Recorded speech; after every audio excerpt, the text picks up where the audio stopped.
tardes. Pues estoy súper encantada, como siempre adelanto, y la verdad que, bueno, siempre es un honor, ¿no? Tener a Jesús como invitado, porque la verdad que siempre lo que nos trae, siempre digo que es inestimable el valor que comparte con, bueno, con las personas que tienen la suerte de cruzar con él. Y sobre todo, bueno, como ya lo adelanté un poco en el post que puse, pues definirlo siempre es algo como muy chiquito, ¿no? Y las palabras como se quedan muy cortas, ¿no? Pero la verdad que aparte de ser escritor, profesor y realmente referente sobre el transgeneracional, creo que lo más lo más grande que a mí, por lo menos a mí, ¿no? Como que me abrió una ventana enorme en lo que es el rol, digamos, en las terapias, pero sobre todo la posición de ayuda a las personas, es lo que él ha fundado como método en la hipnosis regresiva reparadora, ¿no? Como que realmente es en absoluto el referente en ese tema, ¿no? Así que soy súper, súper, súper agradecida y honrada de tenerle aquí como invitado. Y bueno, así que te paso palabra porque realmente eso es como decir, mi casa virtual, pero es tu casa. Y bueno, la verdad que mi deseo también es aclarar un poquito, porque sé que es un tema donde las personas a lo mejor se confunden con las muchas informaciones que pueden encontrar por allí, de qué es la hipnosis, bueno, por lo menos con las preguntas que me plantean, ¿no? ¿Qué es lo que no es?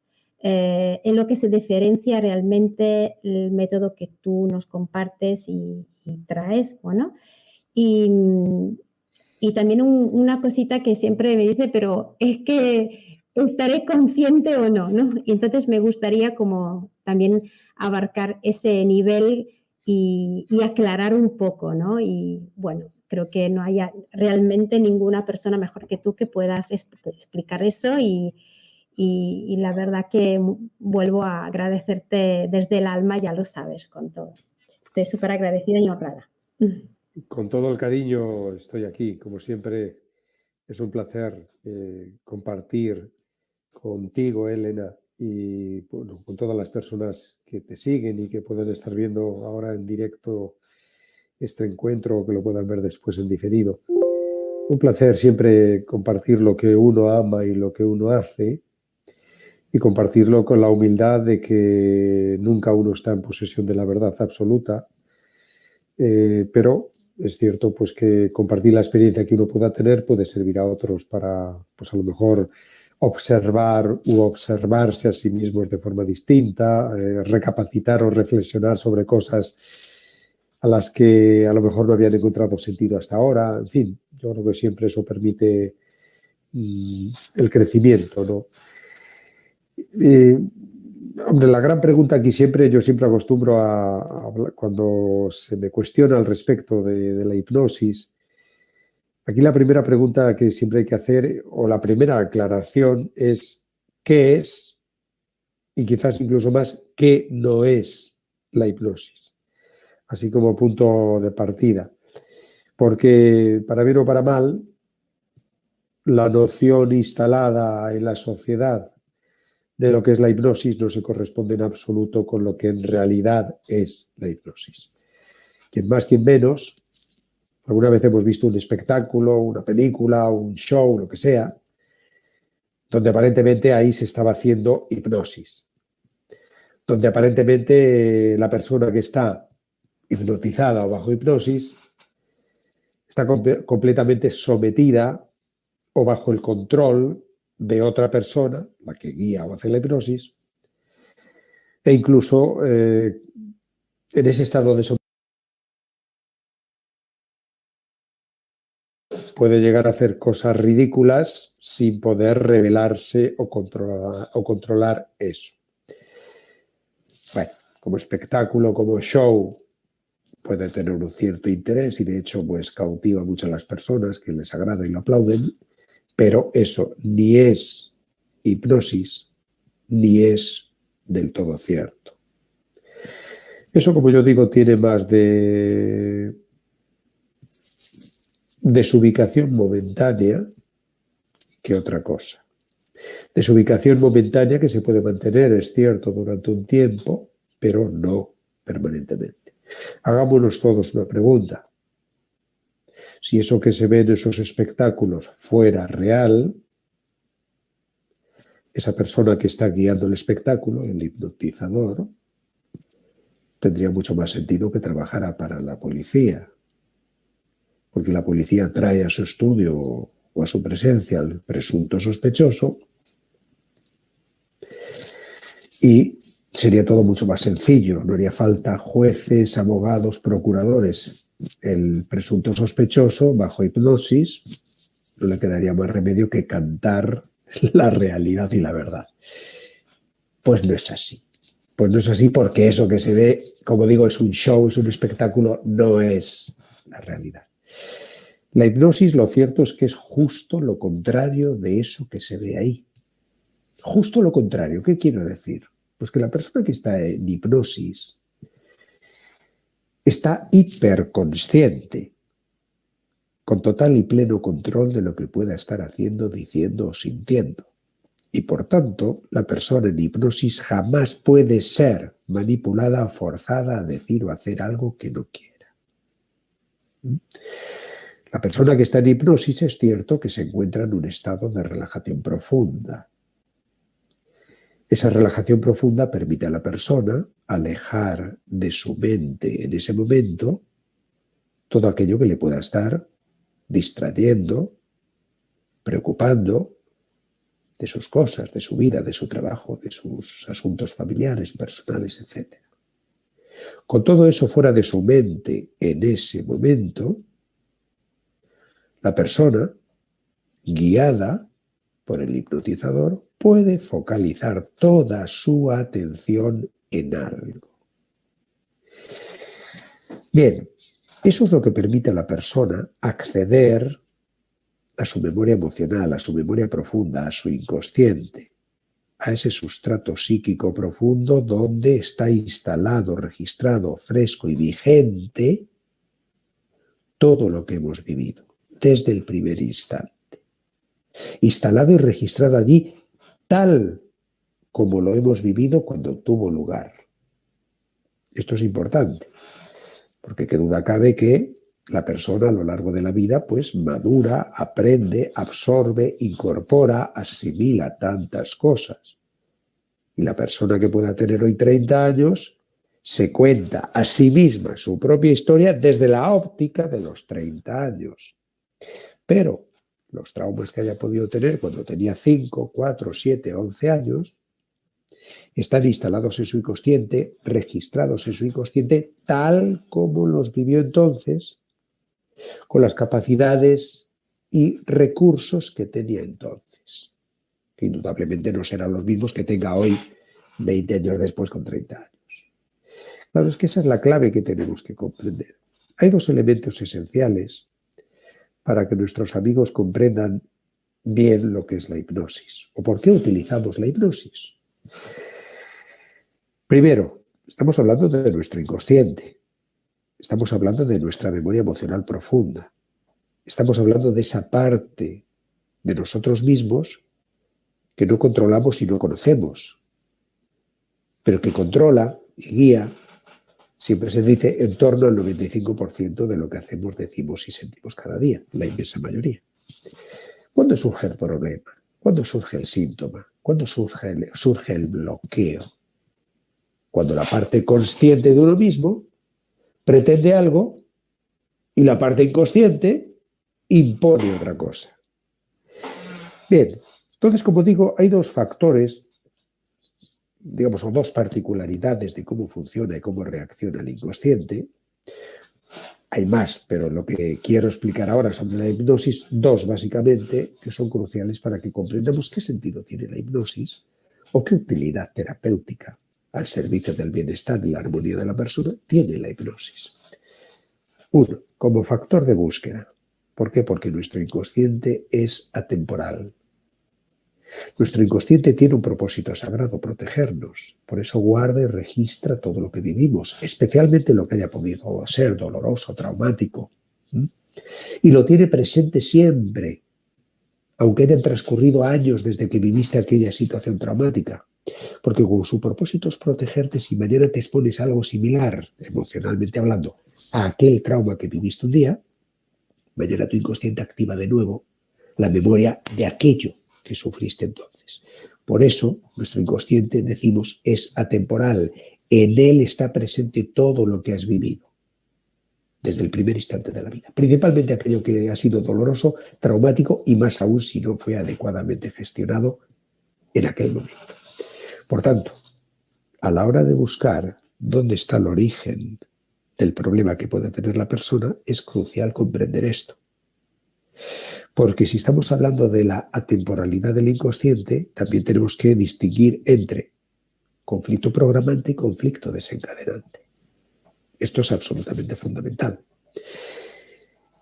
El conflicto programante es la primera experiencia, el primer conflicto, el primer impacto que, referido a algo, un día ha vivido, sufrido y enfrentado a la persona y no pudo o no supo gestionar o afrontar o resolver. Y ya en aquel momento se instaló aquella experiencia como un trauma pendiente en su inconsciente. Bien, se convierte en conflicto programante. ¿Por qué? Pues porque una vez instalado en su inconsciente como un trauma pendiente o, digamos, inadecuadamente gestionado, cada vez que la persona después, 1 o 50 veces, Elena, se exponga a algo similar, su inconsciente activará 1 o 50 veces la memoria de aquello que vivió, sufrió y no resolvió. Pero las 50 veces posteriores ya no son conflictos programantes, son conflictos desencadenantes, meras activaciones posteriores de aquello que fue vivido un día y no quedó resuelto. Por tanto, claro que puedes tener un caso de una persona que lleva toda su santa vida con recaídas de gastritis o de dolor de cabeza o lo que tú quieras. Evidentemente, la clave está en identificar el conflicto programante, la raíz, el origen. En el método terapéutico que yo he creado y al que tú te has referido al principio, la descodificación biológica reparadora, siempre el punto de partida es el síntoma. Hacer la lectura emocional en función de cómo, cuándo y dónde tu cuerpo, tu vida, tu salud se expresa, se manifiesta tu inconsciente, podemos hacer esa lectura emocional, qué tipo de traumas o conflictos están ahí detrás de ese síntoma o problema que estás viviendo. Eso nos da una radiografía de la situación actual de la persona, a qué está expuesta o qué está enfrentando. Pero la clave es buscar en la memoria profunda de la persona, habitualmente en la infancia, vida uterina, o memoria familiar, memoria transgeneracional, cuando la persona se expuso en su vida por primera vez a una situación emocionalmente similar a la que está viviendo ahora.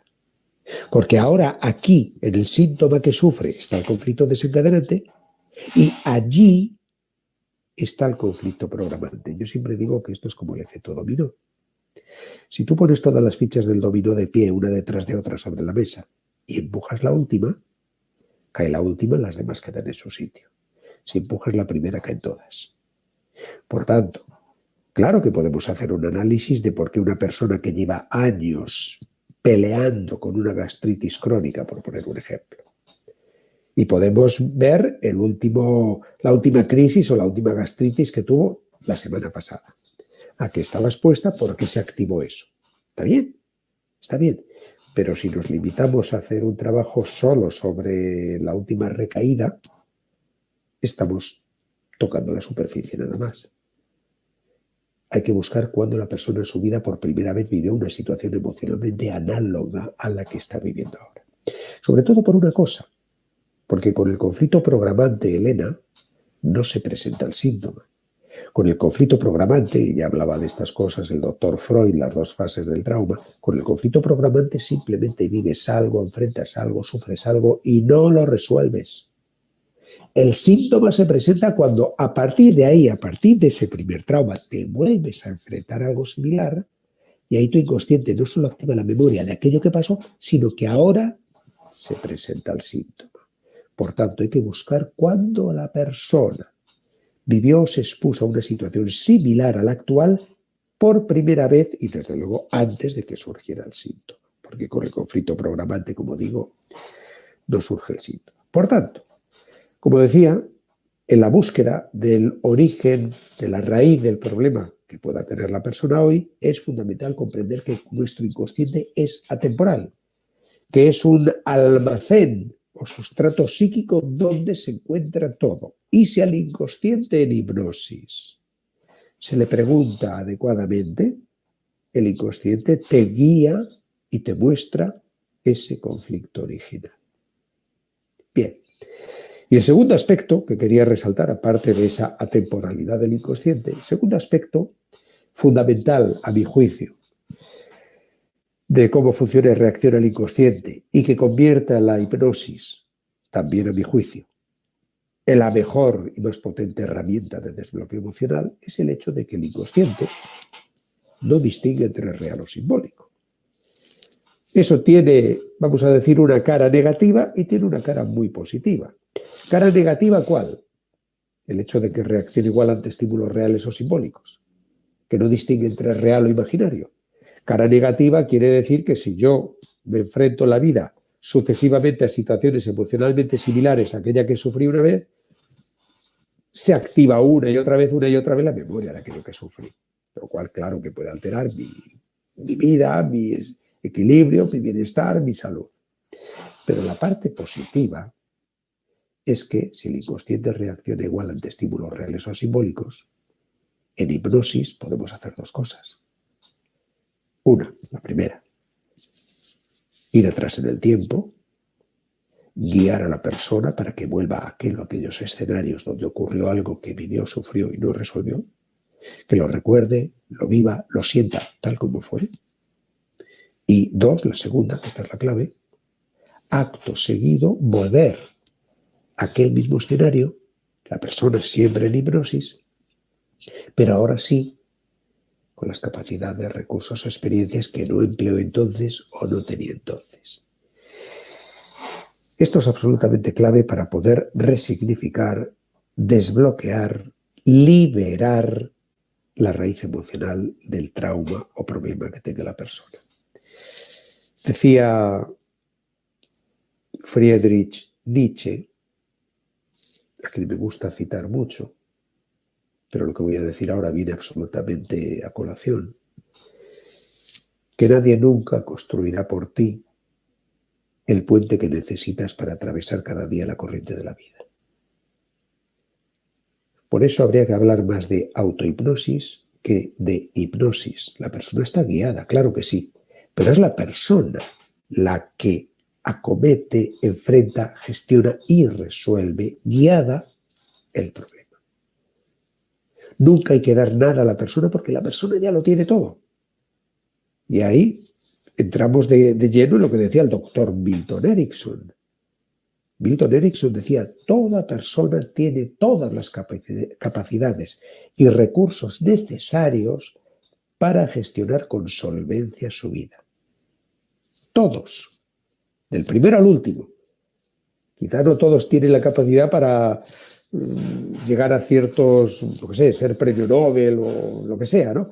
Pero para manejar con solvencia las situaciones de nuestra vida, con solvencia y con éxito, sí.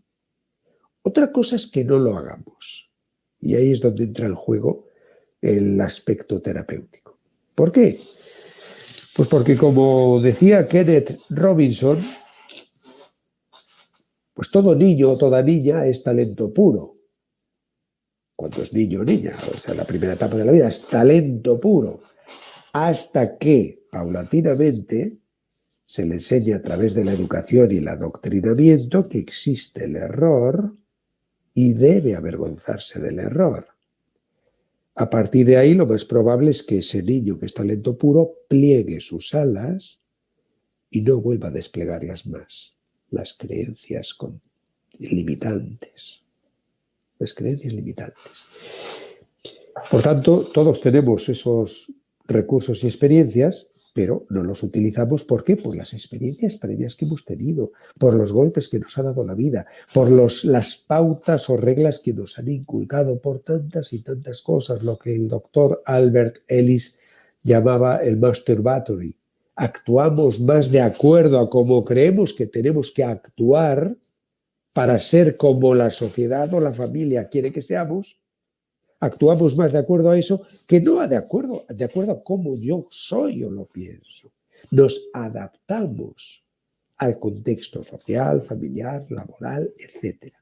Y renunciamos a nuestra propia creatividad, particularidad, espontaneidad. Ese es uno de los grandes dramas. Ese es uno de los grandes dramas. La clave en el desbloqueo emocional, como estaba diciendo, desbloqueo emocional que yo, y tú también, Elena, acometemos con hipnosis regresiva, es tener muy claro que a la persona no hay que darle nada porque ya lo tiene todo.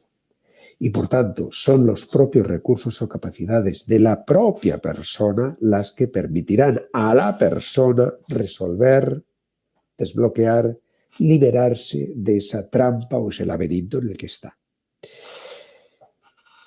Hay otro aspecto que quisiera subrayar. Cuando hablamos de desbloqueo emocional, cuando hablamos de que la persona tiene todas las capacidades y recursos, fíjate que habitualmente se tiende a pensar que el síntoma, cuando digo síntoma, entiéndase cualquier circunstancia física o anímica que te condiciona. Eso que no fluye como fluía antes en la vida, da igual si es físico o anímico, como digo. Se tiende a pensar, y hasta cierto punto es cierto, pero no del todo, que el síntoma que pueda sufrir la persona en el presente es resultado de un trauma.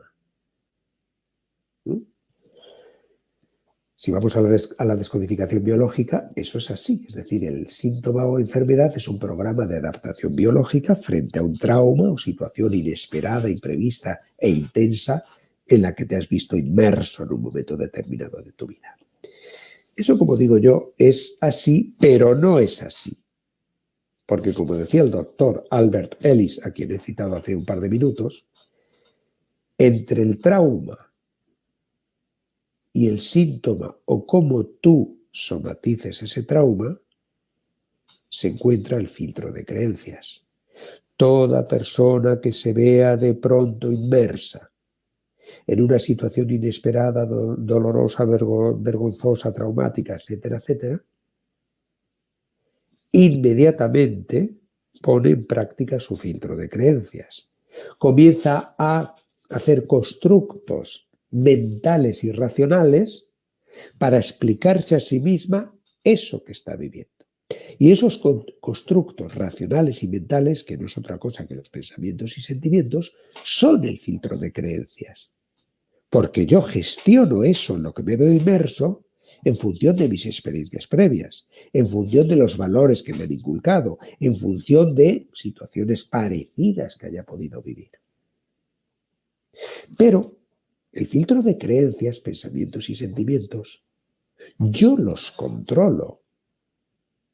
Es algo que yo controlo, procede de mi parte consciente. Solo después del filtro de creencias, solo después de que yo haya puesto en práctica los pensamientos y sentimientos con respecto a esa situación traumática en la que me veo inmerso, solo después aparece el factor emocional.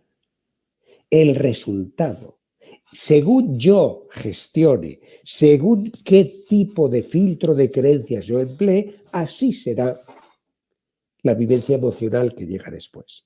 Por tanto, el síntoma, que al fin y al cabo es reflejo de esa vivencia emocional, no es resultado directo del trauma, sino resultado directo del filtro de creencias con el que yo gestiono ese trauma.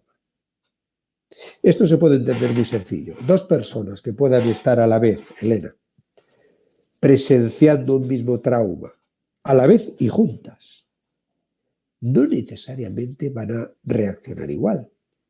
Imagínate que tenemos dos amigas que están en un paso de peatones, charlando de sus cosas, esperando que el semáforo se ponga en verde para atravesar la calle e ir a comer juntas, por ejemplo. Y están hablando de sus cosas. Y mientras están hablando de sus cosas y el semáforo está en rojo, en el otro lado de la calle, alguien se despista, su perro se escapa, se pone a atravesar el perro el paso peatonal, viene un camión y se acabó el perro. Bien, si de nuestras dos amigas, imagínate que una ni le gustan los perros ni nunca ha tenido perros. Imagínate que la otra sí ha tenido perros, ama los perros, es más, en su infancia tuvo uno de la misma raza que ese que ha visto morir ahora delante con el camión. ¿Tú crees que las dos van a reaccionar igual? No. Está claro que para las dos es una situación traumática. También para la que no le gustan los perros. Pero para la que sí le gustan los perros e incluso tuvo un perro igual o parecido de la misma raza, ese que ha visto morir ahora, ahí se mueven cosas en su memoria profunda, su inconsciente, que están registradas. Y por tanto, el filtro de creencias es distinto y el resultado emocional también lo será. Sirva este ejemplo para comprender cómo, evidentemente, un mismo trauma o una misma situación puede tener un resultado emocional muy distinto en dos personas. Porque la clave, vuelvo a insistir, no es el trauma, sino el filtro de creencias con el que se afronta o gestiona el trauma. Por tanto, mira, yo recuerdo, y permíteme, cuento un poco pues, cómo fue mi recorrido, digamos, hasta que llegué al mundo de la hipnosis, ¿no? Debo reconocer que yo el referente principal que tengo en el mundo de la hipnosis, que para mí, además de un maestro y una excelente persona, y bueno, pues a día de hoy somos amigos a pesar de la diferencia generacional, es el doctor Sharovsky, doctor argentino. Yo he tenido la suerte de coincidir con él en distintos momentos de mi vida, de apreciarle y conocer mucho su trabajo y desde luego reconocer su valía como terapeuta al margen, lógicamente, también de persona. Y yo recuerdo que la primera vez que hice un curso con él, te hablo de hace muchos años, lógicamente, en Buenos Aires, pues no fue con una intención terapéutica porque en aquellos momentos yo no estaba inmerso en esto. Fue más, pues si quieres, como curiosidad. Fue años después cuando yo ya sí practicaba la biodescodificación, tal como yo la había aprendido en España, yo soy español, como me imagino que podrán imaginar por mi acento quienes nos están escuchando, en el sentido de que la biodescodificación se entiende que una vez que tomas conciencia de qué tipo de traumas o conflictos se están expresando en tu síntoma, una vez que llevas a la conciencia eso que estaba en el inconsciente, el síntoma se diluye. Y bueno, lo cierto es que paulatinamente para mí eso no estaba tan claro en absoluto. Es así como en un primer paso yo empecé a prestarle mucha atención a la memoria profunda. De ahí nacieron libros que escribí sobre la memoria transgeneracional, el inconsciente familiar, libros sobre la memoria emocional de la vida uterina. Es decir, porque para mí estaba muy claro que el conflicto desencadenante es la superficie, pero que hay que trabajar más en profundidad. Y de la mano llegó también el aplicar la hipnosis como instrumento de desbloqueo, como herramienta para guiar a la persona a ese conflicto programante, a esa memoria profunda, a desactivar el conflicto programante, con el propósito de hacer un trabajo profundo, intenso y resolutivo. Está claro que si no hay conflicto programante no puede haber conflicto desencadenante. Si el conflicto desencadenante, como hemos dicho antes, es la mera activación sucesiva de aquel trauma que un día fue vivido y no quedó resuelto. Si aquel trauma no existe, no hay activaciones posteriores. Por tanto, tiene todo el sentido que el trabajo vaya destinado, dirigido principalmente a identificar y desactivar el conflicto programante. Por eso yo desarrollé esa forma explícita a la que tú te has referido, la hipnosis regresiva reparadora, porque regresiva, la propia palabra lo indica. Regresar al conflicto original y rehacerlo, reelaborarlo, resignificarlo, desbloquearlo según proceda. Siempre teniendo muy en cuenta, como decía hace unos minutos, que si se le pregunta adecuadamente al inconsciente de la persona o se le pide que te muestre cuál es el origen del problema, el inconsciente te lo muestra. Y la persona tiene todas las capacidades como para hacer esa especie de trasloco en italiano, o ese traslado, digámoslo así, Elena, de recursos de un momento de su vida a otro. Aquí hago mención a algo que aparece mucho en terapia, yo diría que casi a diario, y que conviene explicarlo bien. Mira, a veces, y esto nos ocurre a todos, a veces uno está tan metido en su laberinto de creencias que nos hemos olvidado de quiénes somos y de lo que somos capaces. En el proceso de desbloqueo dentro de la hipnosis, cuando digamos que ya la persona ha vuelto al momento del trauma, la persona ha expresado sus pensamientos al respecto, ha expresado sus sentimientos al respecto, ha expresado la emoción al respecto, ha expresado, ha sacado afuera la emoción con las palabras que le broten en ese momento a la persona, en hipnosis.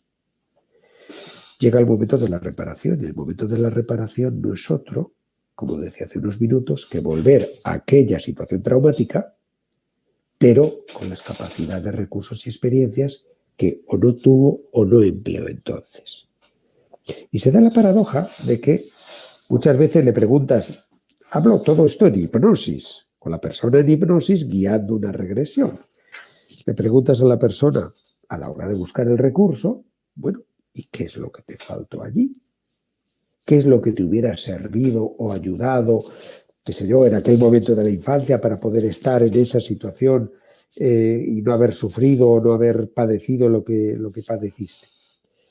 Muchas veces, claro, la persona te dice, pues, seguridad en mí mismo, coraje, valía, valor, lo que sea, ¿no? Y vamos a buscar cuando tú has conocido, cuando tú has sentido eso. Y la persona muchas veces te dice, no, yo nunca, nunca. Lo cual, claro, es una trampa. Si tú sabes, si tú me estás diciendo que te falta el coraje, es porque sabes lo que es el coraje. Es tan sencillo como eso. Si tú me dices que allí te faltó coraje, obviamente sabes lo que es el coraje. Lo cual quiere decir que al menos una vez en tu vida has sentido y saboreado el coraje dentro de ti. Bueno, pues a veces, claro, las personas, como digo, estamos tan metidos en el laberinto de nuestras creencias, de nuestra baja autoestima, de nuestra desvalorización, de nuestra impotencia, de tantas y tantas cosas, que no nos damos cuenta de eso. La persona que ha conocido el coraje en un momento de su vida, eso le pertenece y forma parte de su patrimonio de valores y recursos. Y por tanto, si tú gestionaste algo con, yo qué sé, cuando tenías 24 años, con coraje, afrontaste, gestionaste, resolviste algo con coraje, perfectamente en hipnosis podemos ir de esa situación con 24 años que tú tienes, sientes y saboreas el coraje dentro de ti, a aquella otra donde quizás, yo qué sé, con 10 años te hubiera venido bien gestionarlo con coraje. Para eso sirve la hipnosis, para hacer ese traslado de recursos, para que la persona pueda tomar el recurso del momento en el que lo vivió, yo qué sé, con 24 años, como estaba diciendo, por ejemplo, y aplicarlo y volver a aquel otro escenario de su infancia con 10, con años, con 8 años, los que sean, y permitirse estar en aquel escenario del trauma de forma muy distinta a como estuvo entonces. Ese es el desbloqueo. Evidentemente la historia no cambia. Lo que has vivido, vivido está. Eso no lo puedes cambiar. Pero sí te permites a ti la placentera sensación, la placentera certeza, la placentera experiencia de estar en aquel escenario traumático que probablemente te ha condicionado y cohibido muchos años durante tu vida, estar ahora en una situación absolutamente ventajosa para ti. Permitirte estar ahí y saborear, poder estar ahí de una forma completamente distinta. Ese es el desbloqueo. Eso es lo que hace que aquel trauma que te había puesto la zancadilla y había sido un obstáculo para ti, para tu autoestima, tu seguridad, lo que sea, que pierda peso. Que pierda peso. Que venzas ese obstáculo.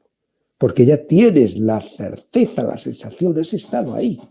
No has estado desde lo mental, has estado desde lo emocional. Porque esto no es un ejercicio mental. Estamos hablando desde las emociones. La persona que hace una regresión a la infancia, por poner un ejemplo, se mete en la piel del niño o niña que fue en aquel momento, en aquella situación. Porque ahí es donde se gestó el trauma, porque ahí es donde se creó la creencia limitante con respecto a aquello que vivió. Por tanto, hay que solapar, hay que poner eso inconsciente sobre la versión original de aquello que pasó, que ha sido el referente hasta hoy, hay que poner la versión nueva, que la persona ahora se permite saborear, vivenciar, experimentar, sentir con el recurso que faltó, aquella misma situación con aquellas mismas personas. Pues imagínate, no lo sé, el padre, la madre, el profesor cruel que yo qué sé, te ridiculizó aquel día delante de tus compañeritos del colegio, lo que sea.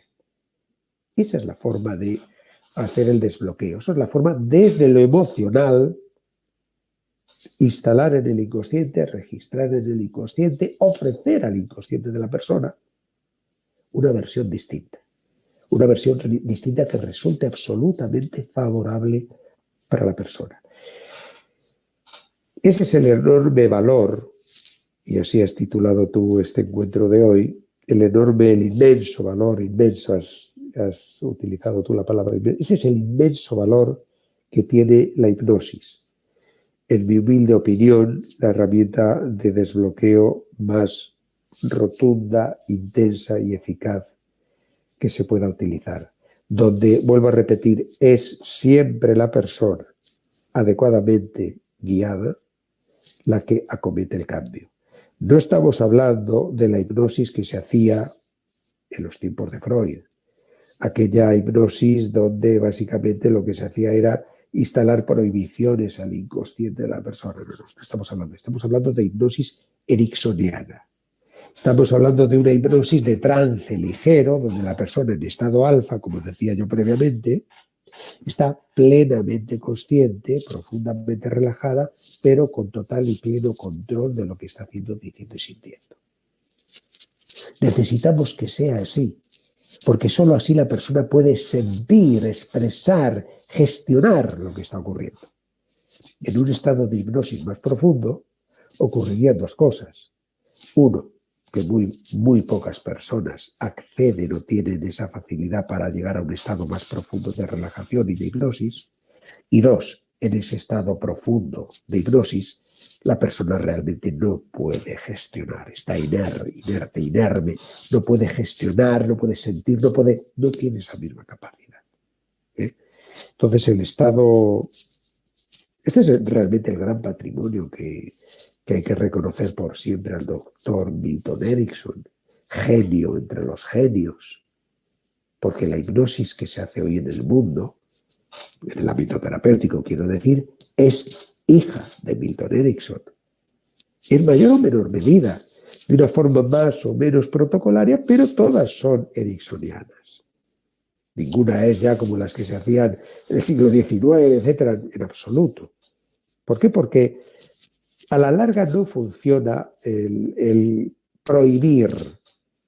Por ejemplo, pues algo que se ha hecho mucho durante tantos y tantos años, el clásico, pues para dejar de fumar, por ejemplo, ¿no? Bueno, es cierto que normalmente en el corto plazo eso suele dar resultado. Se instala por la sensación de asco, al olor del tabaco, al humo, al tacto en los dedos, lo que sea. En el corto plazo eso puede dar resultado y suele dar resultado, pero a la larga no. A la larga no no da resultado. ¿Por qué? Porque no estás desbloqueando el trauma que está detrás de la adicción al tabaco. Estás simplemente instalando, bueno, pues una sensación de asco o lo que sea. Pero la adicción buconasal, como pueda ser el alcohol, el tabaco, siempre tiene un trauma original. Ese es el que tiene que ser trabajado, desbloqueado. Por tanto, claro, el enfoque es completamente distinto. Luego, evidentemente, hay muchas formas de hacer hipnosis regresiva y el empleo de una u otra vendrá determinado por el tipo de trauma que pueda tener la persona y, sobre todo, dónde esté el origen de ese trauma. Se pueden hacer regresiones a la infancia, a la primera etapa de la vida, adolescencia, infancia. Probablemente sean las más frecuentes, pero muchas veces hacemos regresiones al útero, cuando el trauma procede de allí. Muchas veces hacemos regresiones a la memoria transgeneracional, cuando resulta que es un trauma que ya viene heredado, transmitido desde el inconsciente familiar por lealtades inconscientes que la persona pueda tener con uno o varios antepasados que sufrieron determinados traumas que no resolvieron en vida y ahora el inconsciente familiar, para, digamos, no comprometer la estabilidad emocional del grupo, del clan, de la familia, asigna a otros miembros de generaciones posteriores el mandato de resolver aquello que otro dejó pendiente.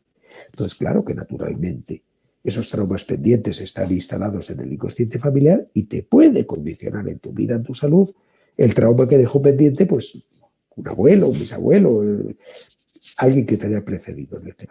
Entonces, por eso hay que hacer una primera búsqueda, un primer análisis de, primero, qué es lo que está manifestando el trauma, perdón, qué es lo que está manifestando el síntoma que tenga la persona en este momento.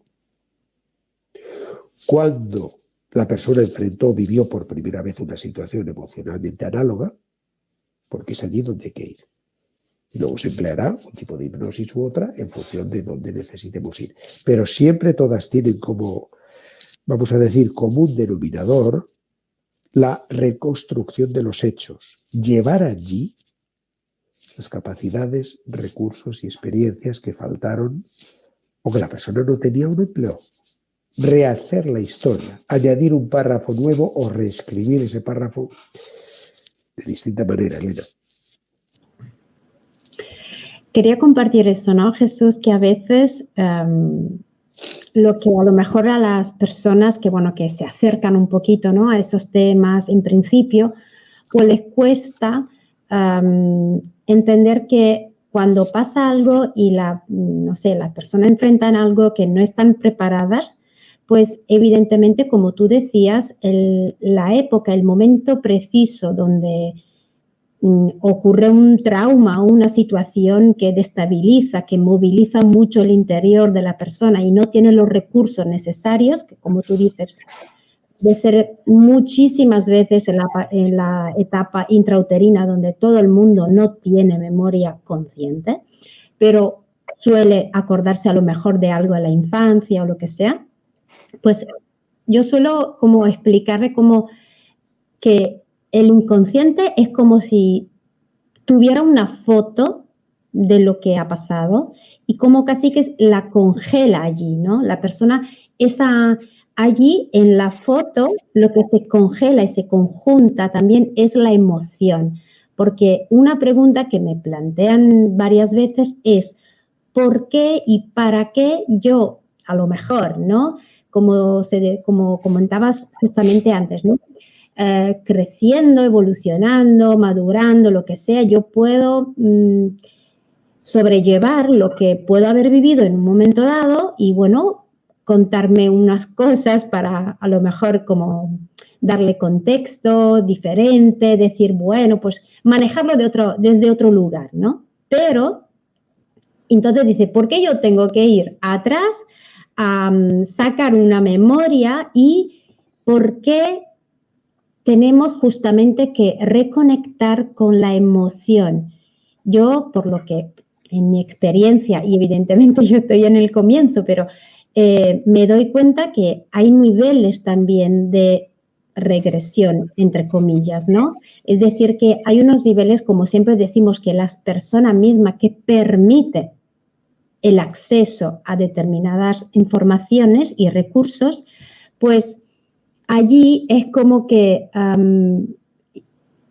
hasta que no se llega a la emoción, realmente no tenemos todas las posibilidades, todas las ventajas también y los recursos. No podemos acceder también a todos los recursos que realmente la persona tiene delante suyo hasta que no permita sentir esa emoción, porque a veces como que le da un poco de temor de volver allí y volver a enfrentarse a una cosa que a lo mejor llevan 30 años intentando esconderla, ¿no? Y entonces la pregunta es, ¿por qué, no? ¿Por qué y para qué? Y yo tiene sentido, ¿no? Como volver allí. Bueno, tiene todo el sentido. A ver, es lo que yo mencionaba al principio. El problema nunca está en los pensamientos y sentimientos, nunca está en el filtro de creencias, porque eso tú lo controlas. El problema está en lo que tú no controlas, que es tu inconsciente, y las emociones son mensajes o manifestaciones del inconsciente. Si todo estuviera bajo tu control, tú no tendrías el problema. Claro. Hay algo que o no le estás dando la importancia que tiene, o está pasando desapercibido, pero no lo controlas. Por eso la persona va a terapia. Si la persona lo tuviera todo bajo control, no iría a terapia, caramba.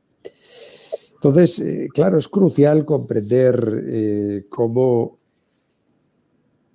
el desbloqueo se debe hacer siempre sobre la emoción. Mira, yo, por ejemplo, como has dicho, pues también soy formador, profesor. Siempre insisto mucho porque a veces hay una cierta confusión con respecto a qué es o qué no es emoción. La vergüenza no es una emoción. La soledad no es una emoción. La frustración no es una emoción. La impotencia no es una emoción. Esos son sentimientos. ¿Cuáles son las emociones? Muy sencillos y son muy pocas. Tampoco hay que buscar tanto. Miedo, asco, rabia, ira, cólera y tristeza. Punto. Está también la alegría, pero bueno, nadie viene a terapia por alegría. Esas son las emociones. Por tanto, cuando tú estás guiando un desbloqueo emocional, por eso he remarcado los pasos a realizar, y eso es patrimonio del doctor Albert Ellis. Pensamiento, sentimiento, emoción. Y el terapeuta que guía la regresión tiene que ir paso por paso y en ese orden.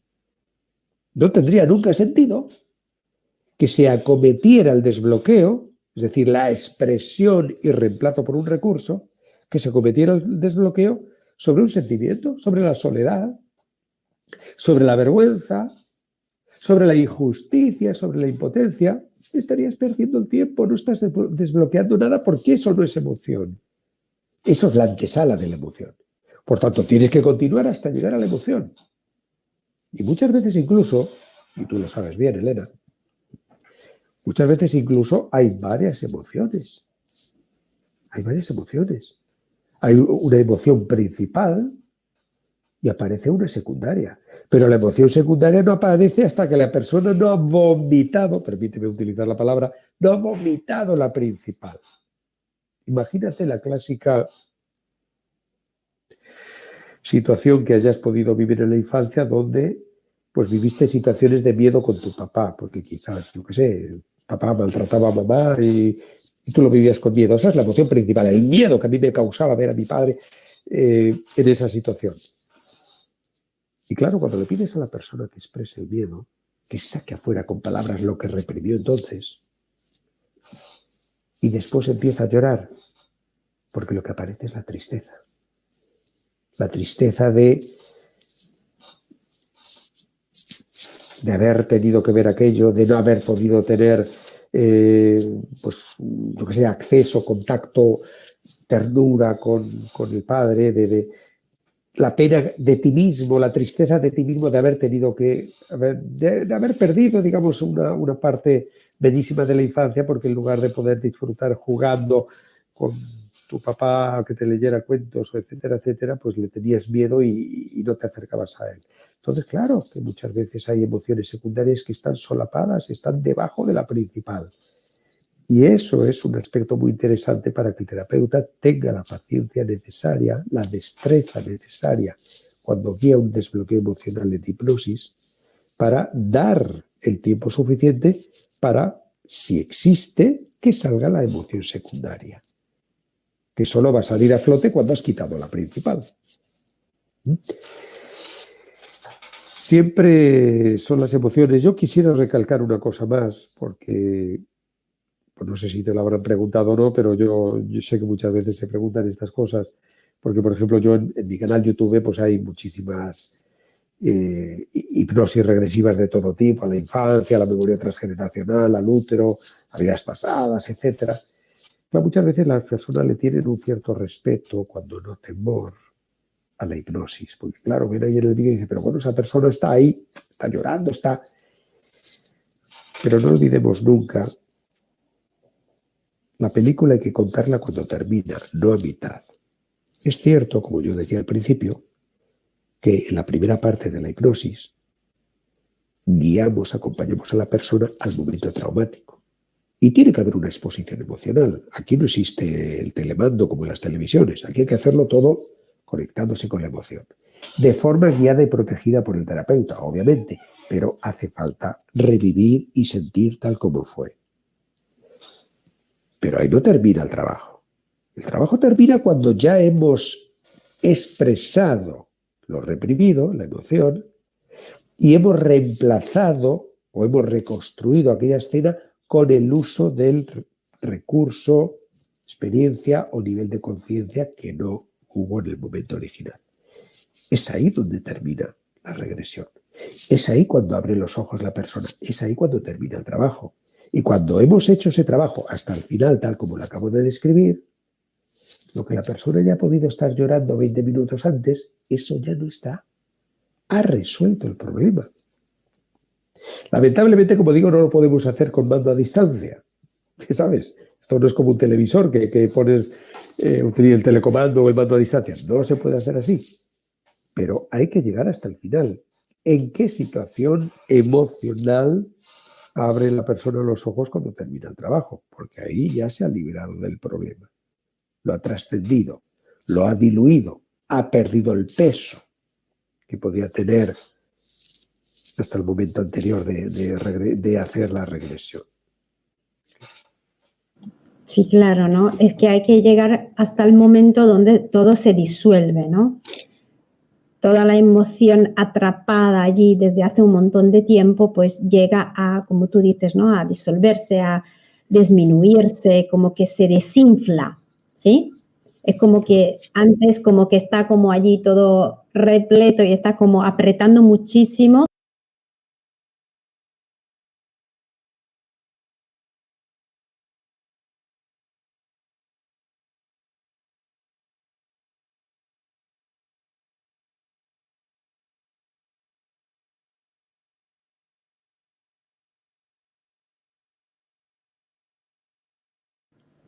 Ese tramo, esa parte, pero al final, como tú dices, con otras miradas, que cambia totalmente, ¿no? Entonces, como que hay que solapar una nueva memoria, pero también una nueva configuración de la persona misma, porque lo que pasa es lo que siempre decimos, la persona que termina, que sale, ¿no? Digamos, de esa sesión de regresión, nunca va a ser la misma de la que empezó antes. Claro. Porque realmente el cambio es permanente. No olvidemos nunca que la persona adulta se cuenta a sí misma su historia desde la óptica del adulto. Este es un aspecto muy interesante. Voy a poner un ejemplo para que se entienda esto. Porque claro, muchas veces nos hacemos la trampa a nosotros mismos. Yo con 40, 50, 30 años hoy me cuento a mí mismo o te cuento a ti mi infancia con los ojos del adulto que soy hoy. Pero es que esa versión no tiene por qué coincidir con la que viviste entonces. La clásica situación donde tenemos una señora adulta hoy de 30 años, por ejemplo, ¿no? Que le preguntas, bueno, oye, ¿cómo era tu relación con tu padre en la infancia? Ah, no, mi padre estaba siempre viajando por trabajo, pero bien, bien, muy bien. Me traía todas las muñecas, tenía la casa llena de muñecas. Cada vez que venía me traía una muñeca, etcétera, etcétera. Bien, bien, mi padre bien. Bueno, luego resulta que quizás se hace una regresión a la infancia, donde la mujer de 30 años se mete en la piel de la niña de 7 y lo que expresa ahí es que le importa poco o nada las muñecas, porque lo que quisiera es poder compartir con su padre, que le leyera un cuento o poder sentarse en su rodilla y contarle cómo le ha ido en el colegio, contarle sus cosas. Claro. Otro ejemplo todavía más rotundo. Pues a muchas personas les habrá dicho su mamá, oye, sí, cuando naciste sabes que estuviste una semana en la incubadora, ya que tú has hablado antes de la memoria uterina, Elena. Estuviste una semana en la incubadora. Y obviamente la persona no se acuerda. ¿Cómo te vas a acordar de lo que viviste la primera semana de tu vida? Ah, pues me ha dicho mi madre que estuve en la incubadora. Bueno, pues es algo aparentemente banal. Yo estoy seguro de que la mayoría de los amigos que nos están viendo y escuchando, pues dirán, bueno, pues bueno, no parece que eso sea como muy trascendente. Estamos olvidando un detalle que es crucial. A ti ahora tu madre te dice que estuviste una semana en la incubadora y dices, bueno, pues vale, pues muy bien. Pues a lo mejor, no sé, hubo un problema o lo que fuera y estuve en la incubadora. Pero la cuestión es que cuando tú estuviste en la incubadora no tenías la comprensión ni el nivel de conciencia que tienes hoy. Cuando a ti nada más nacer, en lugar de llevarte al pecho de tu madre, que es lo que está escrito en tu memoria biológica, es lo que debería haber ocurrido. En lugar de llevarte al pecho de tu madre, te llevaron a otro sitio. Y la clave está, primero, en que no es ahí donde tú contabas estar, porque somos mamíferos, al fin y al cabo es piel con piel, contacto. Yo debería estar pegado a la teta de mi madre. No estoy ahí, algo va mal. Y sobre todo otra cosa que es todavía más cruel. El niño que le acaban de poner ahora en la incubadora no sabe ni por qué está ahí, ni hasta cuándo va a estar ahí. Claro que no sabe si va a estar 10 minutos, 2 horas o los próximos 35 años. Con lo cual, claro, ese conflicto de separación, de desesperación, de desamparo que está viviendo es extremo. Es extremo. Claro, luego 30 años después no se acuerda de eso. Pero, por eso he dicho lo primero, Elena, que nuestro inconsciente es atemporal, en nuestro inconsciente está registrando todo tal como fue vivido. Y claro, una persona que haya vivido una experiencia como esa, conflicto de rechazo, separación, que no se acuerda de cómo vivió aquellos momentos en la incubadora nada más nacer, pero es la clásica persona que hoy, 30 años después, cada vez que en su ámbito laboral, de amigos o familiar, se siente de algún modo dejado de lado, rechazado, etcétera, lo sufre intensamente. ¿Por qué? Porque se está activando el trauma aquel del que no se acuerda. Porque ya tuvo una primera experiencia así de la que no se acuerda. Bueno, yo a raíz de esto justamente te lo confirmo plenamente porque bueno, yo lo viví, ¿no? Yo, por ejemplo, en ese momento no tenía esa memoria y bueno, solo sabía que mis hijos tenían que nacer en casa, ¿sabes? Porque mi pensamiento era que nadie me lo tenía que quitar o alejar, ¿sabes? Pero yo no sabía de dónde provenía ese empuje interior que yo tenía, ¿no? Que era casi, bueno, rozaba la necesidad, como que yo estaba allí como diciendo, pero tiene que ser así, ¿sabes? Como que... Y claro, luego ya como preguntando, haciendo como todo ese recorrido, ¿no? Pues fui preguntando un poquito más a lo profundo a mi madre. Y claro, ella se recordó que que me metieron 3 días en incubadora.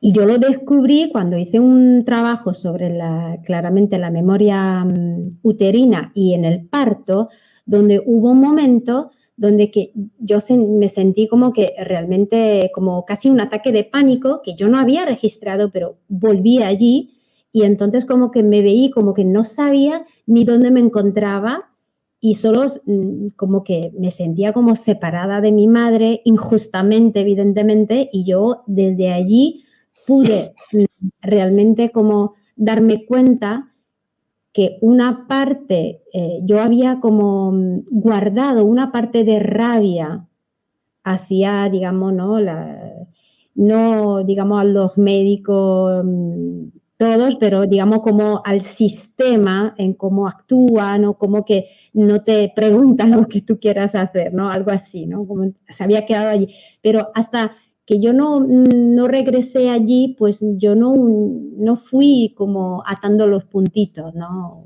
O tirando los hilos realmente de la raíz originaria de lo que iba empujando mi actitud en ese momento. Como te decía, yo no sabía el por qué a nivel consciente, pero yo sabía que tenía que ser así y no cabía otra posibilidad, ¿no? Hay un impulso ahí que lógicamente ni tú misma comprendes, pero que claramente identificas. No sabes, no tienes muy claro por qué, pero algo te dice que tienes que tener a tus hijos en tu casa, ¿no? Entonces, bueno, pues muchas veces evidentemente sirve que, como en tu caso, pues tu mamá te cuente ciertas cosas para que uno pues pueda terminar de comprenderlo. Pero vuelvo a insistir, nada carece de sentido, nada carece de sentido. Cuando tenemos ciertas sensaciones, cuando, no sé, tienes una sospecha de que algo no debe hacerse así, siempre hay una razón que mueve eso. Quizá no la comprendes, quizá claramente no la puedes identificar, pero por algo es. Claro, y además como nos damos cuenta también un poco de la amplitud y del tamaño que puede tener, uno puede decir, ¿no? Ay, que son 3 días a lo largo de toda la vida, ¿no? Evidentemente luego has pasado un montón de años, ¿no? Junto a tu madre, bueno, lo que sea, ¿no? Eso, por ejemplo, el ejemplo que vamos trayendo, ¿no? Pero realmente todo se graba y sobre todo todo se guarda, como tú decías, en ese almacén y de repente, un día por otro, pues es que a mí se me destapó cuando fui como acercándome a un túnel, ¿sabes? Esa galería de la autopista, así, y tuve mi primer ataque, el único ataque de pánico que hubo. Entonces fue allí, ¿no? Que fui rastreando todo lo que pasó, bueno, investigando. Por eso quiero decir que a veces en la vida te van pasando cosas de repente, te se van activando porque se van activando memorias que están realmente, y cuando se activan también, yo siempre comparto eso, cuando se van activando es porque en ese momento, a lo mejor hace 1 año, 2 o 3 atrás, pues no, pero en ese momento también tienes las herramientas y tienes todo preparado y listo para también averiguar e investigar esa información, ¿no? Es el momento adecuado, porque el inconsciente, como cuando estamos en la regresión, no permite que surja una memoria que tú no puedas gestionar. Siempre te enseña lo que estás preparado, ¿no? Y que puedes llevar a cabo, ¿sí? En cualquier caso, siempre es interesante, yo diría necesario, ¿no? Estar siempre atentos y observarnos, porque no quiere esto decir que estamos aquí hablando, lo que estamos hablando ahora no quiere decir que necesariamente siempre todo se deba hacer pues a través de una guía terapéutica, de alguien que te pueda acompañar en ese proceso, no necesariamente. Muchas veces basta con que la persona sea lo suficientemente abierta y observadora de lo que ocurre. Sobre todo cuando, y además suele ser habitual, cuando se repiten ciertas cosas. Cuando se repiten ciertas cosas, ciertos hábitos, ciertos problemas, presta la atención, porque en ti está el poder comprender o conectar las cosas que estás viviendo, el sentido que tienen esas cosas. Muchas veces uno mismo puede hacer ese tipo de reflexiones, pero claro, hay que tener una mente abierta. Es decir, pues por ejemplo, imagínate, es muy habitual que las personas que sufren algún tipo de claustrofobia, muy habitual, no digo que siempre, pero muy habitual, pues son personas que han tenido partos complicados, donde pues a lo mejor hubo prolapso del cordón umbilical o sufrimiento fetal o dificultad respiratoria del canal de parto, ese tipo de cosas. Es decir, está todavía vigente su inconsciente la experiencia de miedo, peligro, amenaza ligada a un pasaje estrecho, dificultoso, etc. Y mira por dónde, pues a lo mejor esa persona ahora le agobia entrar en un ascensor o le agobia ir en un vehículo que sea muy pequeño. Es decir, obviamente son contextos distintos, pero su inconsciente, que como decíamos al principio, pretende proteger a la persona, enciende la luz de alarma cuando te expones a algo que guarde algún parecido con el trauma original. Evidentemente. Es decir, no es por capricho que en un grupo de amigos, de 7 amigos, pues uno se agobie y le den sudores fríos cuando entra en un ascensor y a los demás no. ¿Por qué? Y siempre a él. ¿Por qué? Pues hay que buscar la razón. Porque siempre hay, siempre existe. Claro, porque siempre hay una razón por todo, ¿no? Entonces, también yo digo, ¿no? Se nos ponen como allí piezas, ¿no? Del puzzle, pero siempre no tenemos la posibilidad de ir como tirando los hilos, ¿no? De esas piezas y ir recolocándola, porque como decíamos, todo está en nuestro inconsciente, aunque no nos tenemos, digamos, no lo sabemos, la mayoría de las personas a lo mejor no lo saben, lo desconocen, pero sí que tenemos todo allí y podemos como alcanzar esos niveles, podemos llegar a esa información para que luego transforme totalmente la vivencia que podemos tener de como decíamos en principio, de esa foto que congeló y que atrapó allí una emoción, allí como realmente fue vivida en ese momento, ¿no? Entonces, con los recursos, como tú decías, puede ser aún más, si es la etapa intrauterina, aún menos recursos el feto bebé tiene para manejar una situación que a lo mejor, bueno, allí, como tú decías, pues vive, siente lo mismo de la madre, pero no tiene el nivel de conciencia ni las experiencias que tiene a su alcance la madre, ¿no? Entonces, como que se congela allí esa memoria y entonces como que tenemos las herramientas para poder volver en plena seguridad allí y volver a reescribir con otras pautas, con otras herramientas, pues, y recursos, ¿no? Pero mira, ahora que estás tocando la memoria uterina y la regresión, por ejemplo, al útero, ¿no?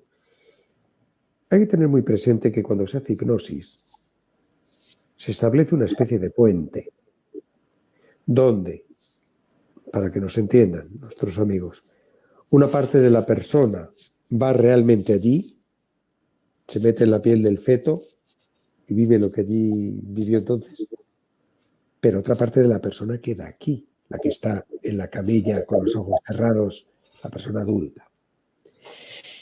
Con lo cual, claro, ese enlace, ese puente, permite que, aunque una parte de ti vuelva allí, sí haya una conciencia ahora distinta sobre aquello que pasó. Por lo mejor, pues, Pues no sé, imagínate que intentaron o pensaron abortarte o lo que fuera. Otras veces simplemente se trata no tanto, no solo llevar la conciencia que faltó, sino de incorporar la experiencia que faltó. Por ejemplo, nacer por cesárea muchas veces está justificado y otras veces no. Pero en un caso o en otro se roba a la persona que nace por cesárea la confirmación de su capacidad para resolver con éxito el primer esfuerzo de la vida. Porque esa persona ya tiene la experiencia de que frente al primer esfuerzo recibió o llegó una ayuda externa. Y probablemente por eso pues es una persona hoy, muchos años después, que bueno, pues no cree mucho en sí misma y siempre como que está pidiendo o esperando que otros le colaboren. Está en lealtad a aquello que ocurrió entonces. Claro, es que esa persona, aunque ya sea adulta, da lo mismo, hoy hace una regresión al útero y esa persona nace en la hipnosis por el canal de parto. Por tanto, toma la experiencia de lo que es afrontar aquel primer esfuerzo, avanzar, vencer la resistencia y llegar a la luz, nacer por sí misma. Claro, ese es el factor. Ese es el factor que faltaba, la experiencia o el recurso que faltaba y que la persona ahora puede incorporar.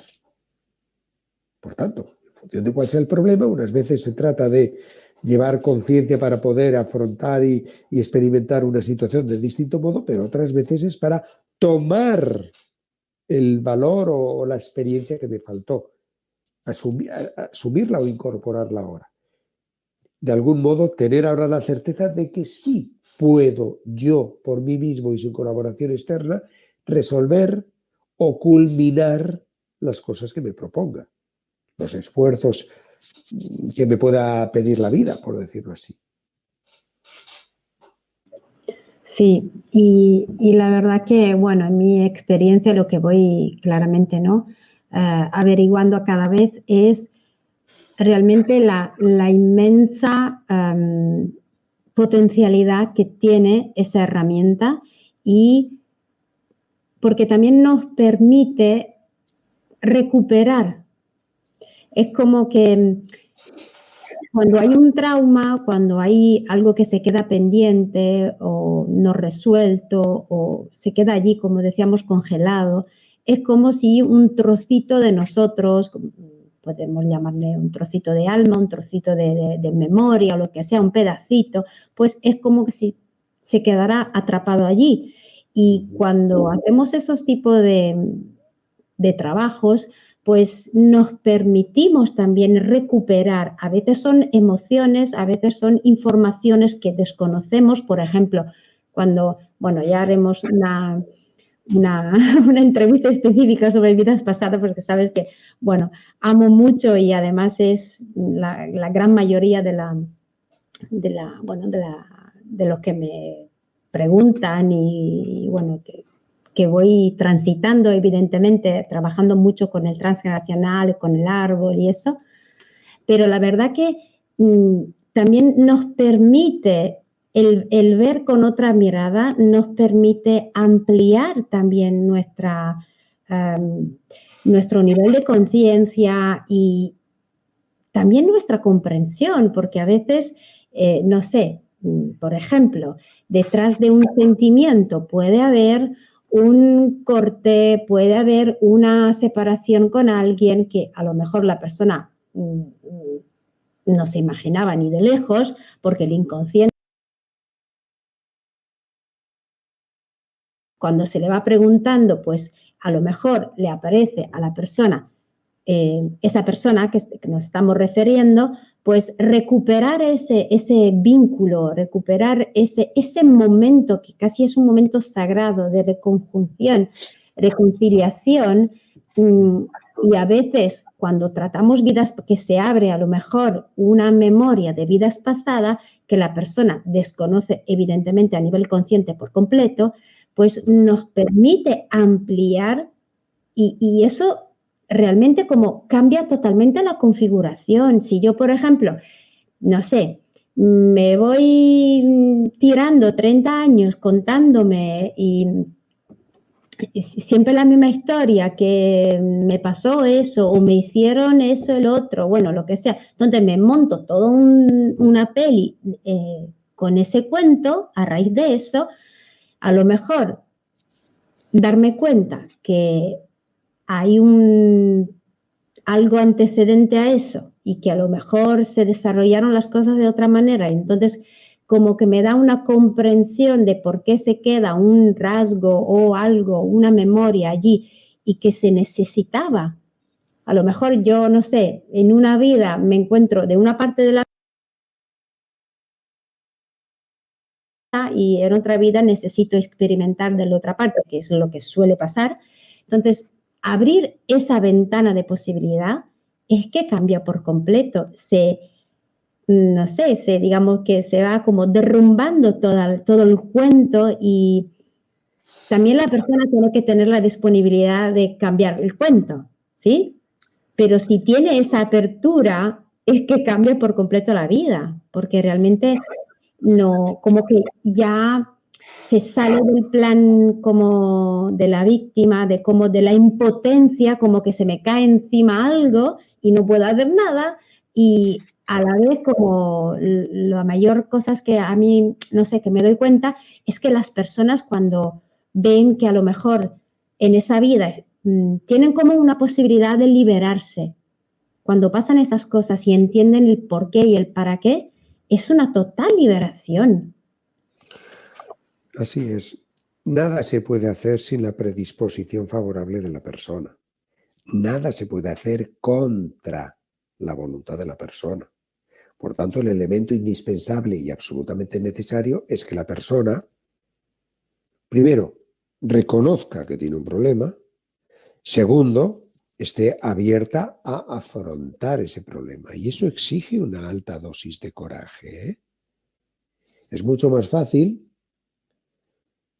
recluirse en el victimismo y no, yo soy muy bueno, yo soy un alma de Dios, el mundo está contra mí y yo soy una pobre víctima y son los demás los que tienen que cambiar porque yo soy un santo varón.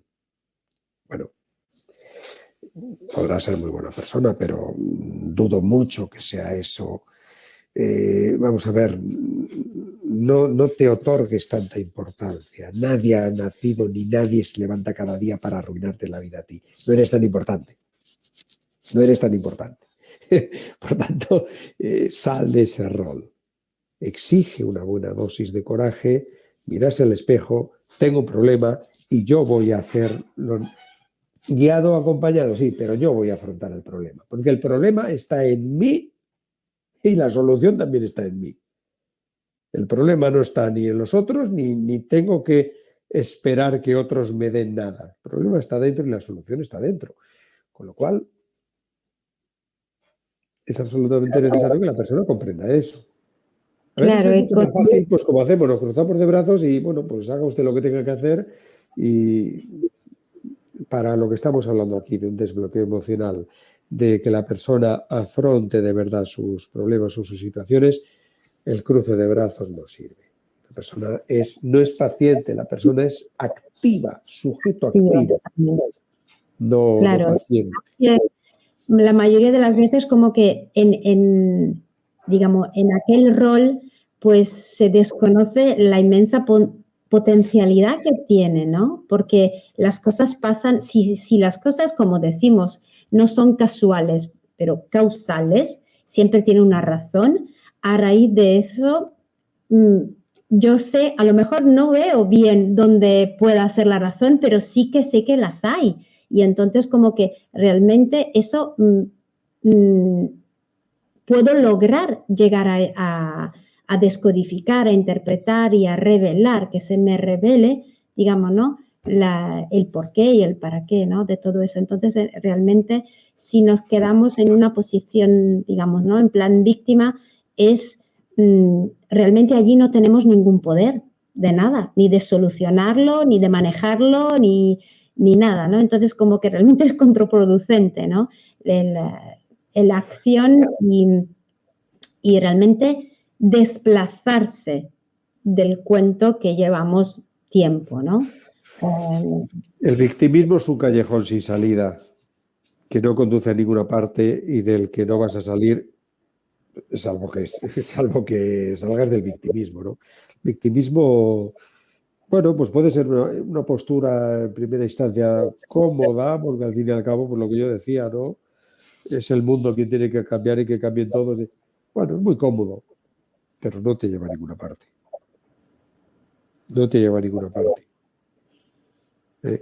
Y aparte, es una enorme irresponsabilidad que hagas dejación de ti mismo, recluyéndote en ese victimismo en lugar de afrontar, que es un derecho y un deber, afrontar el tú vivir, tú gestionar y tú resolver tu vida y no hacer dejación de ello, ni dar tu poder a nada ni a nadie, hacerlo tú, porque solo tú lo puedes hacer.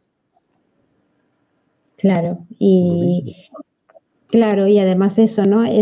Son herramientas que, como digo, ¿no? Cuando una persona empieza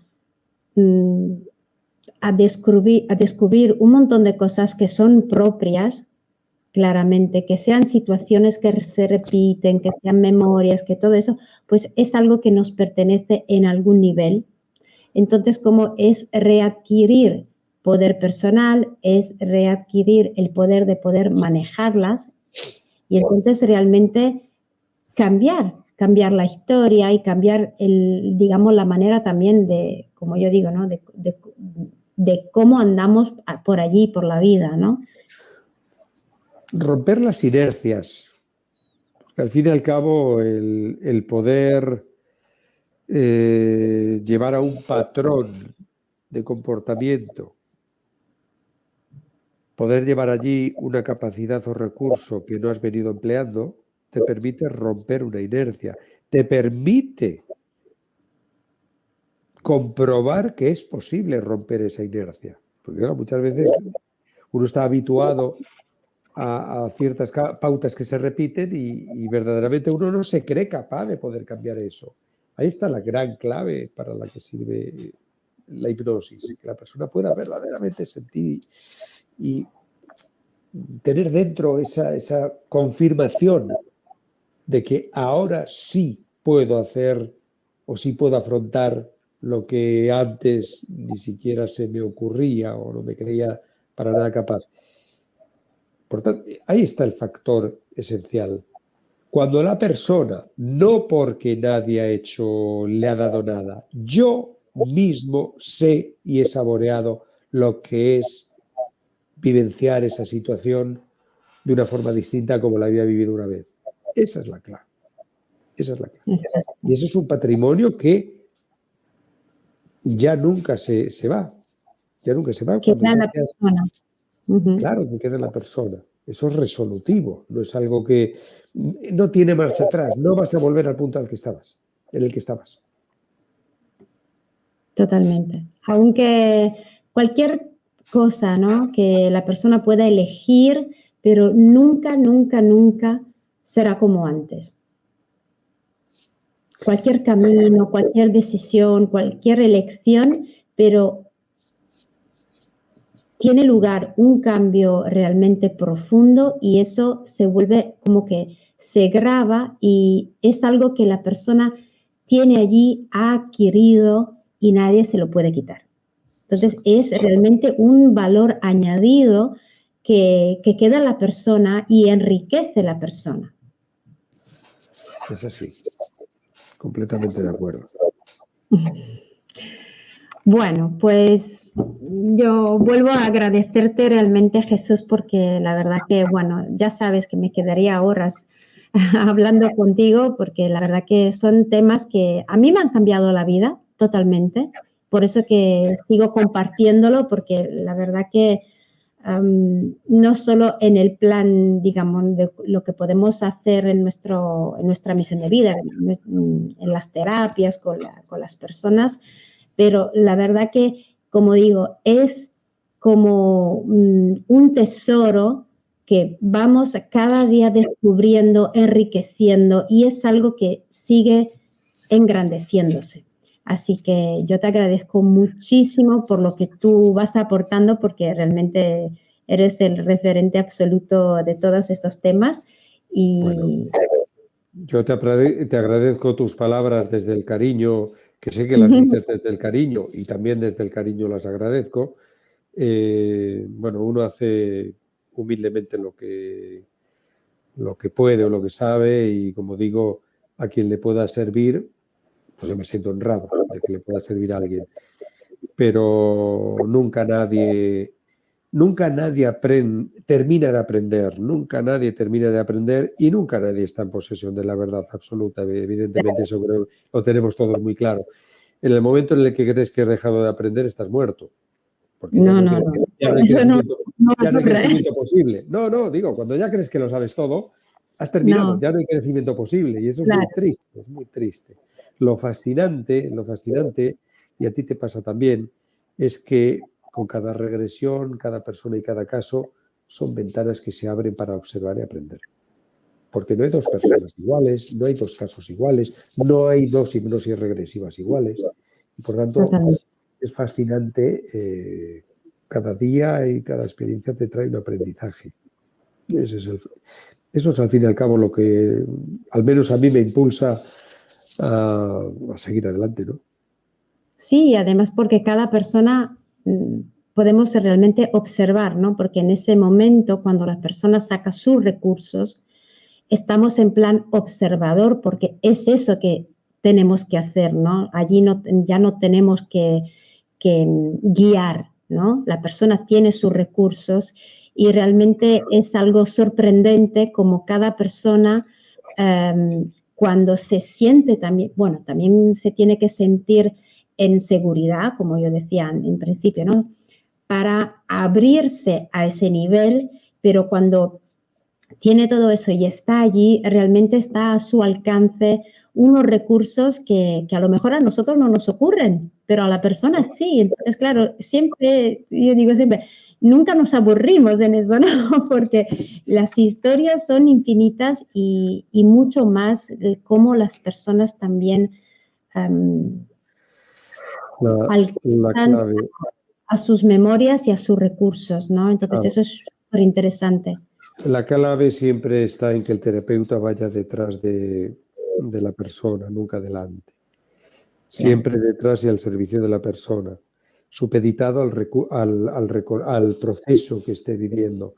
Si el terapeuta se pone por delante, si el terapeuta ya guía porque cree que es el que sabe todo y por tanto eso no funciona así, eso no funciona así. Está claro que el terapeuta tiene la experiencia, tiene los conocimientos, pero para ir detrás del cliente o de la persona, al servicio y detrás de la persona, no por delante. Eso está condenado. Ir por delante está condenado al fracaso.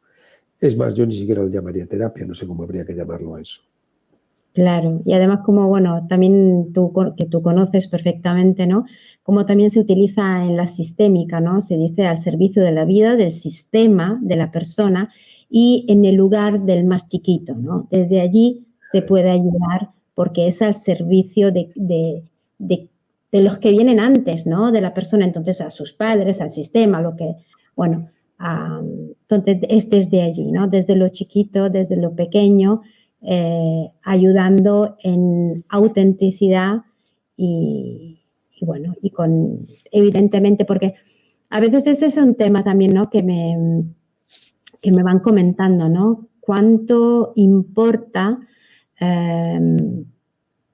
lo que, digamos, lo que la persona trae en su bagaje como, no solo como experiencia, pero como la persona, digamos, el terapeuta en ese caso, en sí, el bagaje de nivel de conciencia con lo que opera, ¿no? Porque evidentemente en esos niveles estamos como en una precisión quirúrgica, ¿no?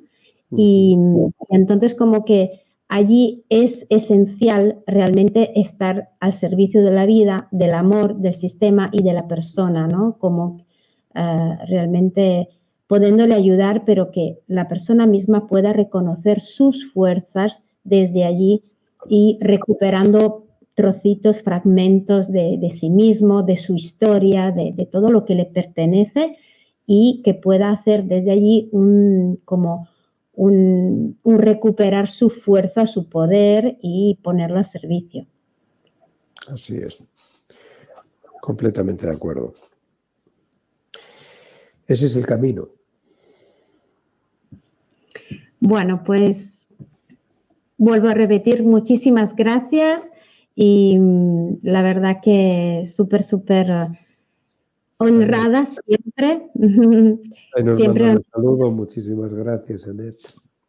sí, y bueno, ya volveremos pronto con otras entrevistas y con otros temas también. Encantado y será un enorme placer.